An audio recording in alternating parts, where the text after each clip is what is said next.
Olá, alunos do curso de Pedagogia da UAB, meu nome é Yara, eu sou professora da disciplina Fundamentos Teórico-Metodológicos em História 1.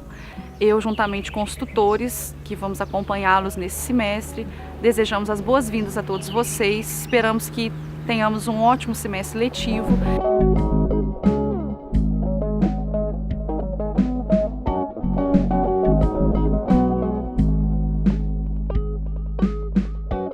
Porque essa disciplina ela é oferecida em 2 períodos.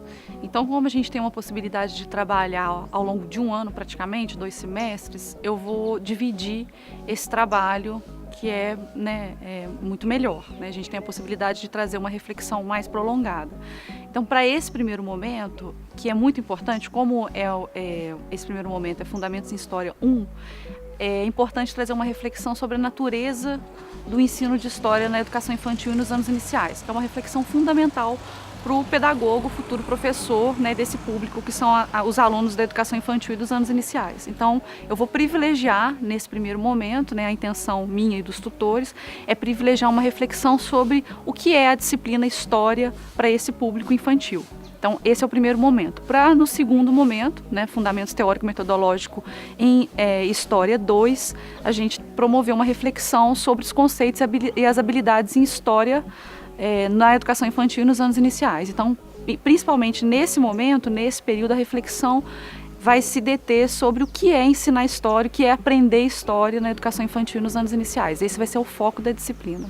O que é mais importante para o futuro professor, ele compreender que ensinar e aprender História envolve uma compreensão, primeiro, de que há uma relação entre, um conhecimento disciplinar, né, que envolve uma relação com a história enquanto conhecimento científico, né, história acadêmica, mas embora tenha uma relação com a história enquanto conhecimento científico, essa história que a gente aprende nos livros didáticos, né, nos livros de história, tem uma relação com essa história que a gente aprende, mas tem uma especificidade.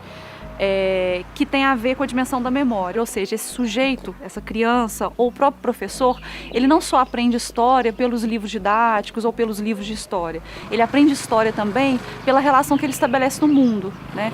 Pela mídia, pela indústria cultural. Os elementos da indústria cultural, por exemplo, fornecem referências sobre o passado, sobre história, os lugares de memória, os museus, a própria cidade, as próprias relações que esse sujeito estabelece com a sua família, né? As relações identitárias que ele estabelece com o seu estar no mundo são elementos que fornecem referências sobre passado, sobre presente, sobre futuro, ou seja, referências de história. Então todos esses elementos chegam na escola, chegam na sala de aula como bagagem, né? Que é o que a gente costuma dizer, como elementos, como informações, como conhecimento, como saberes que informam esse aluno e que informam também esse professor. Então, é uma trama de saberes, que não só esse conhecimento histórico disciplinar, né, formatado, mas muito mais do que esse conhecimento disciplinar, esse outro conjunto de saberes que a gente denomina de memória, eles interferem nessa aprendizagem. Então, é preciso trazer isso também para a reflexão. Então, isso vai ser um dos grandes objetivos da disciplina, trazer essa especificidade dessa disciplina História Escolar.